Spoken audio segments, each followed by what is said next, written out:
Hi dears, welcome back to my channel Jyothis lifestyle. ಅಡಿಗೆ ಮನೆ deep cleaning ಮಾಡ್ತಾ ಇದ್ದೀರಾ? ಹಾಗಾದ್ರೆ ಖಂಡಿತ ಈ ವಿಡಿಯೋನ ಎಲ್ಲೂ ಮಿಸ್ ಮಾಡ್ದೇನೆ ನೋಡಿ. ಕೆಲವೊಂದು ಟಿಪ್ಸ್ ಅಂಡ್ ಟ್ರಿಕ್ಸ್ ಅನ್ನ ನಾನೇನು ಯೂಸ್ ಮಾಡ್ತಾ ಇದ್ದೀನಿ ಅದನ್ನ ನಾನು ನಿಮ್ ಜೊತೆ ಶೇರ್ ಮಾಡ್ತಾ ಇದ್ದೀನಿ. ಮೊದಲಿಗೆ ನಾನು ಯಾವ ಒಂದು ಏರಿಯಾನ ಕ್ಲೀನ್ ಮಾಡಬೇಕು ಆ ಏರಿಯಾನ ಪೂರ್ತಿಯಾಗಿ ಖಾಲಿ ಮಾಡ್ಕೊಳ್ತಾ ಇದ್ದೀನಿ. ಕೆಲವೊಂದು ಸರಿ ಯಾಕಪ್ಪ ಬೇಕು ಒಂದೊಂದೇ ಮಾಡ್ಕೊಳ್ಳೋಣ, ಒಟ್ಟಿಗೆ ಬೇಡ ಅಂತ ಅನ್ಸುತ್ತೆ. ಆದ್ರೆ ನಾವು ಒಂದೊಂದು ಮಾಡುವಾಗ ಒಂದಿನ ಮಾಡ್ಕೊಳ್ತೀವಿ, ಇನ್ನೊಂದಿನ ಟೈಮ್ ಸಿಗುತ್ತೋ ಇಲ್ಲೋ ಅನ್ನೋ ಒಂದು ಇದಾಗತ್ತೆ. ಅದು ಕೆಲವೊಂದಿನ ಆಗತ್ತೆ, ಕೆಲವೊಂದಿನ ಹುಷಾರಿರಲ್ಲ, ಕೆಲವೊಂದಿನ ಇನ್ನೆಲ್ಲೋ ಹೊರಗಡೆ ಹೋಗ್ತೀವಿ. ಹಾಗಾಗಿ ಕೆಲವೊಂದು ಏರಿಯಾ ಕ್ಲೀನ್ ಆಗುತ್ತೆ, ಕೆಲವೊಂದು ಏರಿಯಾ ಉಳ್ಕೊಂಡ್ಬಿಡುತ್ತೆ. ಸೊ ಹಾಗಾಗಿ ಡೀಪ್ ಕ್ಲೀನ್ ಮಾಡುವಾಗ ನಾನು ಯಾವಾಗ್ಲೂ ಈ ರೀತಿಯಾಗಿ ಮಾಡ್ತೀನಿ. ಇದಕ್ಕೊಂದು DIY ಮಾಡ್ಕೊಳ್ಳೋಣ ಬನ್ನಿ. ಮೊದಲಿಗೆ ಒಂದು 1/4 ಸ್ಪೂನ್ ಅಷ್ಟು ಡಿಶ್ ವಾಷರ್ ಜೆಲ್ ಅನ್ನ ತಗೊಂಡಿದ್ದೀನಿ. ಇದಕ್ಕೆ ನಾನು 1 ಸ್ಪೂನ್ ಅಷ್ಟು ವಿನಿಗರ್ ಅನ್ನ ಹಾಕೊಳ್ತಾ ಇದ್ದೀನಿ. ಡೆಟಾಯಿಲ್ ಅಥವಾ ಸ್ಯಾವ್ಲಾನ್ ಅನ್ನ ಸೇರಿಸ್ಕೊಳ್ತಾ ಇದ್ದೀನಿ. 1 ಸ್ಪೂನ್ ಹಾಕೊಂಡ್ರೆ ಸಾಕಾಗುತ್ತೆ. ಇಷ್ಟನ್ನು ಹಾಕಿ ಚೆನ್ನಾಗಿ ಮಿಕ್ಸ್ ಮಾಡ್ಕೊಳ್ಳಿ. ಮತ್ತೆ ನೀರು 1 ಗ್ಲಾಸ್ ಅನ್ನ ಸೇರಿಸ್ಕೊಳ್ಳಿ. ಇಷ್ಟನ್ನು ಒಟ್ಟಿಗೆ ಮಿಕ್ಸ್ ಮಾಡ್ಕೊಂಡು ಕ್ಲೀನ್ ಮಾಡಬೇಕು. ಈಗ ಈ ನೀರಿಂದ ನಾವು ನೀಟಾಗಿ ಕ್ಲೀನ್ ಮಾಡ್ಕೊಳ್ಳೋಣ. ಇದಕ್ಕೆ ನಾವು ಡಿಶ್ ವಾಷರ್ ಮತ್ತೆ ಸ್ಯಾವ್ಲಾನ್ ಅಥವಾ ಡೆಟಾಯಿಲ್ ಮತ್ತೆ ವಿನಿಗರ್ ಇಷ್ಟನ್ನು ಹಾಕಿರೋದ್ರಿಂದ ಏನೇ ಒಂದು ಹುಳ ಆಗ್ಬೋದು ಅಥವಾ ಜಿರಳೆಗಳಾಗ್ಬೋದು, ಇದು ಯಾವುದು ಕೂಡ ಬರೋದಿಲ್ಲ, ಆದಷ್ಟು ಅವಾಯ್ಡ್ ಆಗುತ್ತೆ. ಮೊದಲಿಗೆ ನಾವು ಎಲ್ಲಾನು ಖಾಲಿ ಮಾಡ್ಕೊಂಡು ಮೊದಲಿಗೆ ಡಸ್ಟಿಂಗ್ ಮಾಡ್ಕೊಂಡು ನಂತರನೇ ನಾವು ಕ್ಲೀನಿಂಗ್ ಅನ್ನ ಸ್ಟಾರ್ಟ್ ಮಾಡ್ಕೋಬೇಕಾಗತ್ತೆ. ಆ ಎಲ್ಲಾ ವಿಡಿಯೋ ನಾನು ಇಲ್ಲಿ ಮಾಡ್ಕೊಂಡಿಲ್ಲ, ಯಾಕೆಂದ್ರೆ ಅದು ನಾವು ಬೇಸಿಕ್ ಎಲ್ಲರೂ ಮಾಡ್ತಾ ಇರ್ತೀವಿ. ಅದಕ್ಕೋಸ್ಕರ ಅಡುಗೆ ಮನೆ ಜೋಡಿಸಿಟ್ಟಾಗ ಎಷ್ಟು ನೀಟಾಗಿರತ್ತೆ ಅಷ್ಟೇ ಕ್ಲೀನ್ ಮಾಡುವಾಗ ನಮ್ಗೆ ತುಂಬಾ ಟಫ್ ಅಂತ ಅನ್ಸುತ್ತೆ. ಇಷ್ಟು ಮಾಡ್ಕೊಂಡ್ರೆ ಸಾಕಾಗಲ್ಲ, ಇದ್ರ ಮೇಲೆ ನಾವು ಇನ್ನೂ ಒಂದು DIY ಮಾಡ್ಕೋಬೇಕಾಗತ್ತೆ. ಅದನ್ನ ಮಾಡ್ಕೊಂಡ್ರೆ ಖಂಡಿತ ನಮ್ಗೆ 3 ತಿಂಗಳಾದ್ರೂ ನೀಟಾಗಿ ಕ್ಲೀನ್ ಆಗಿರುತ್ತೆ. ಮತ್ತೆ ನಮ್ಗೆ ಡೀಪ್ ಕ್ಲೀನಿಂಗ್ ನ ನೆಸೆಸಿಟಿ ಇರಲ್ಲ. ಈ ರೀತಿಯಾಗಿ ಒಂದು ಸಾಕ್ಸ್, ಹಳೆ ಸಾಕ್ಸ್ ಇರುತ್ತಲ್ಲ, ಈ ಹಳೆ ಸಾಕ್ಸ್ ಇಂದ ನಾವು ಕ್ಲೀನ್ ಮಾಡೋದ್ರಿಂದ ಈಕ್ವಲ್ ಆಗಿ ಮತ್ತೆ ಬೇಗನೆ ಇದು ಸ್ಪ್ರೆಡ್ ಆಗುತ್ತೆ. ಒಳ್ಳೆ ಕ್ಲೀನರ್ ಸ್ಪಾಂಜ್ ಅಂತಾನೆ ಹೇಳ್ಬೋದು. ಈ ರೀತಿಯಾಗಿ ಕ್ಲೀನ್ ಮಾಡ್ಕೊಳ್ಳೋದ್ರಿಂದ ತುಂಬಾನೇ ಒಂದು 3 ರಿಂದ 6 ತಿಂಗಳ ತನಕ ನಮ್ಗೆ ಡೀಪ್ ಕ್ಲೀನಿಂಗ್ ನ ಅವಶ್ಯಕತೆ ಇರೋದಿಲ್ಲ. ಇದು ನನ್ ಗ್ಯಾರಂಟಿ.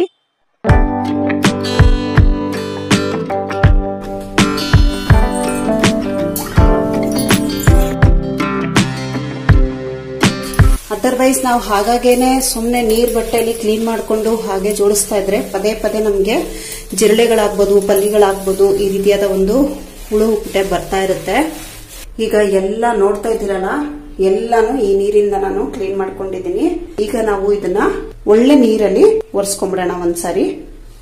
ಈಗ ಒಳ್ಳೆ ನೀರಿಗೆ ನಾನು ಒಂಚೂರು ಕರ್ಪೂರನ, ಪಚ್ಚ ಕರ್ಪೂರವನ್ನ ಹಾಕೊಳ್ತಾ ಇದ್ದೀನಿ. ಹಾಕೋದ್ರಿಂದ ಇದರ ಒಂದು ಸ್ಟ್ರಾಂಗ್ ಸ್ಮೆಲ್ಲಿಗೂ ಕೂಡ ಜಿರಳೆಗಳಾಗ್ಬೋದು, ಪಲ್ಲಿಗಳಾಗ್ಬೋದು ಬರೋದಿಲ್ಲ. ಇದನ್ನ ನಾವು ಸ್ವಲ್ಪ ಹಾಕಿದ್ರು ಸಾಕು. ಈ ರೀತಿ ಸ್ವಲ್ಪ ಹಾಕೊಂಡ್ರೆ ಸಾಕಾಗತ್ತೆ. ಈಗ ಒದ್ದೆ ಬಟ್ಟೆಯಿಂದ ಒರೆಸ್ಕೊಳ್ಳೋಣ. ಸ್ವಲ್ಪ ಮೊದಲು ನೀರಾಗಿ ಒರೆಸ್ಕೊಳ್ಳೋಣ.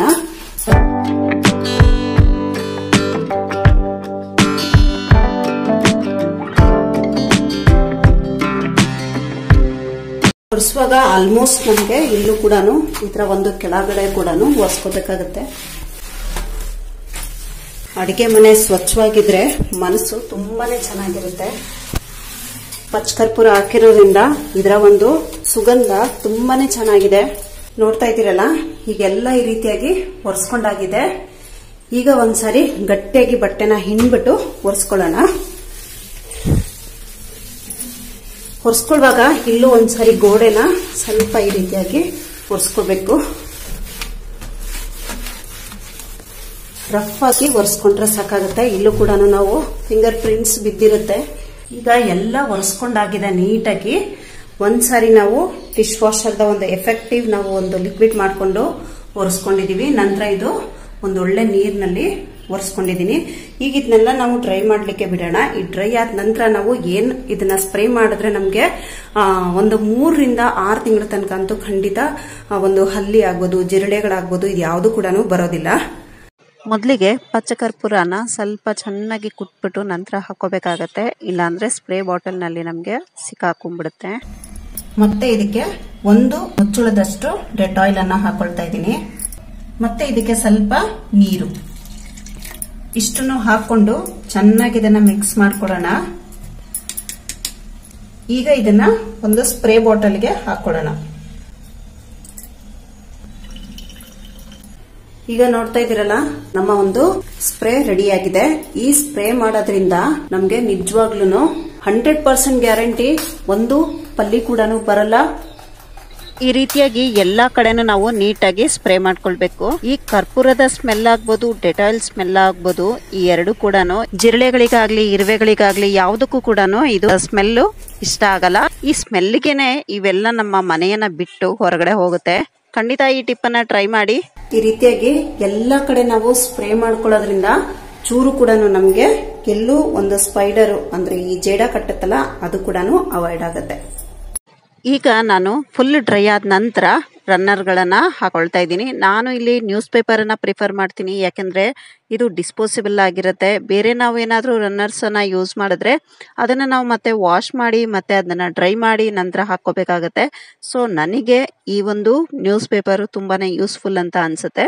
ಈ ರೀತಿಯಾಗಿ ಫೋಲ್ಡ್ ಮಾಡ್ಬಿಟ್ಟು ಹಾಕ್ತೀನಿ.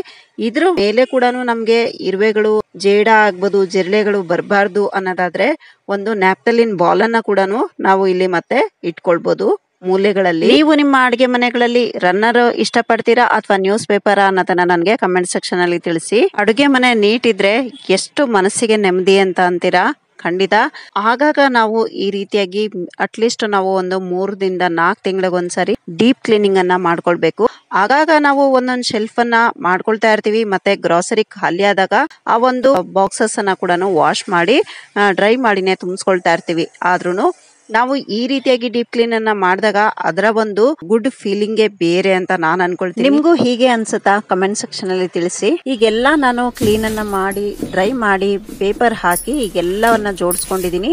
ಈಗ ಒಂದ್ಸರಿ ಫೈನಲ್ ಲುಕ್ ನೋಡಿ. ಸ್ವಲ್ಪ ಚೇಂಜಸ್ ಮಾಡ್ಕೊಂಡಿದೀನಿ.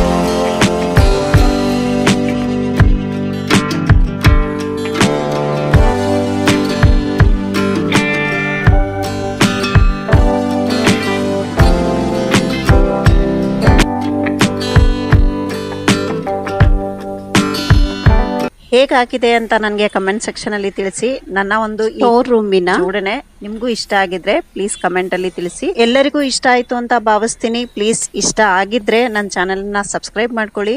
ಮತ್ತೆ ನಿಮ್ಮ ಫ್ರೆಂಡ್ಸ್ ರಿಲೇಷನ್ಸ್ಗೂ ವಿಡಿಯೋನ ಶೇರ್ ಮಾಡಿ. ಹಾಗೆ ಇಷ್ಟ ಆಗಿದ್ರೆ ಲೈಕ್ ಕೊಡೋದನ್ನ ಮರಿಬೇಡಿ. ನನಗೂ ಇದರಿಂದ ಪ್ರೋತ್ಸಾಹ ಸಿಗುತ್ತೆ. Thank you for watching. Have a nice day. Take care. Bye bye.